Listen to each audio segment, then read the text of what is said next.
Žiūrėk, Nijolė, šią savaitę daug labai žymių Lietuvos žmonių išvyko į Turkiją. Taip, skaičiau. Jo.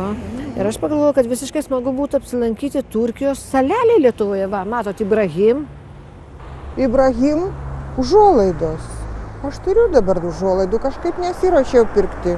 O pasirodo, čia ne tik tai užuolaidos, čia yra Istanbul maisto produktų parduotuvė, kuriame labai gausu įvairiausių, netgi sveikų. Nežinojai? Na va.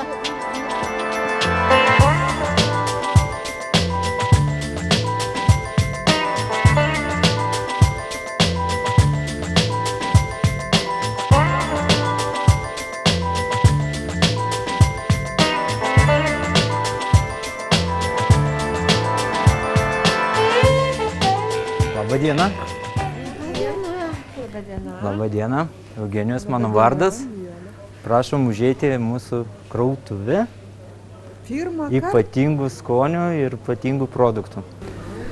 Yra ypatingas produktas, kur Lietuvoje nebūdingas, bet jau pradeda žmonės priprasti, ypač kaip vėdiniai virtuviai ir jogos mitybai. Labai populiarus produktas yra bulguras.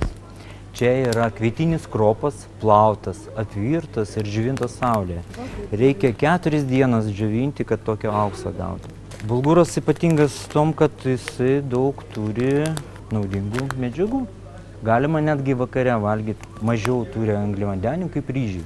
Su daržovėmis labai skaniai pagaminti galima valgyti. Tai čia kviečiai. Kviečiai. Kviečių kruopos pagamintos ypatingų, paruoštos jau tokius ypatingų būdų. Daugelis girdėjom, kad Turkijoje yra labai daug saldumynų. Mėgstame saldumynų. Pagrinde čia yra turkiškas pasididžiavimas. Aš jums pristatysiu rožių uogienę. Rožių uogienė yra 2 rūšių. Yra rožių uogienė, kur jau kaip uogienė padaryta, ir rožių lapeliai sirupe. Aš rožių uogienę tepu ant duonytės, kur patys iškepam. Ir valgau su arbatėlė, dieviškas skonis. Visą šeimą valgo? Visą šeimą valgo. Tai labai naudinga uogienė. Ir nepraktiškai, o Lietuvoje ir nerasi tokie skanumėliai. Yra dar saldumynai tokie kaip sirupas. Turkiškai vadinasi pekmės. Yra šilkmedžių, pupmedžių ir vynuogių sirupas. Mėgsta sportininkai, jisai vietoj energetinį gėrimą netgi. Aš geriu kiekvieną rytą 1 šaukštelį pasiimu ir išgeriu. Gaunu tada ir energijos, vitaminų. Galima ir kokteilius dėti, ir vandenį dėti, bet geriausiai 1 šaukštelį, 1 arbatinį šaukštelį jūs išgerėte iš ryto ir labai puikus. Jo, vietoj kavos, prašom. Dar noriu pasakyti, kad galima sumaišyti sezamų pastą arba sezamų sviestas, galima sakyti taip, su sirupu ir gaunasi tokia masė. Masė tai yra užtipėlė. Ant bulkos galite dėti, galite košę dėti, labai skanu irgi. Ir gaunasi, kad jūs pamaitinat savo organizmą su tokiais produktais iš karto. Taigi va, daktarą Griškevičių mes čia sutikom. Kai kurie produktai, jie labai tokie originalūs ir skonis reiškia. Ir kitose parduotuvėse nerasi, ne?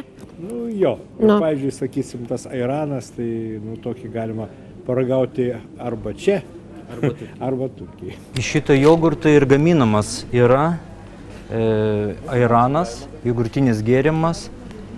Jisai lysesnis yra ir yra antra rūšis, 10% riebesnis jogurtas. Aš, pavyzdžiui, naudoju vietoj grietinės, dedu į salotos, dedu į kitus gaminius. Tiems, kurie vengia riebalų, ne visi šiltininkai, tai šitas mėlynas rekomenduoju, aš pats įperku. Daktaras Griškevičius rekomenduoja, nebeturime Eugenijų ką ir pridėti.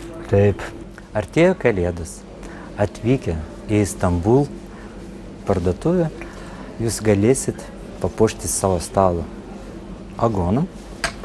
Ir universali dovana visai šeimai – šafranas, kur galit pagardinti ir patiekalus, ir pamaišyti su arbata.